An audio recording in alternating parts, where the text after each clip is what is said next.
What are the ADA requirements for websites in 2026? The ADA requires your website to be accessible to people with disabilities, and U.S. courts and the DOJ treat WCAG 2.1 Level AA as the standard for meeting that requirement online. Here's what that means in simpler terms.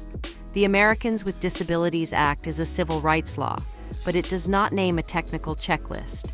Instead, the Department of Justice and federal courts have consistently pointed to the Web Content Accessibility Guidelines, or WCAG 2.1 Level AA, as the benchmark for an accessible site.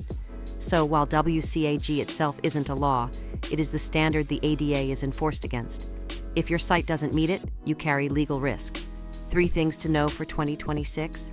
First, there's no separate website ADA law and no compliance deadline for private businesses. The ADA is already in force, with enforcement actively happening. Government sites, on the other hand, are different. Under the DOJ's Title II rule, many state and local sites have a fixed deadline to meet WCAG 2.1 Level AA. Second, an accessibility overlay or widget on its own does not make you compliant.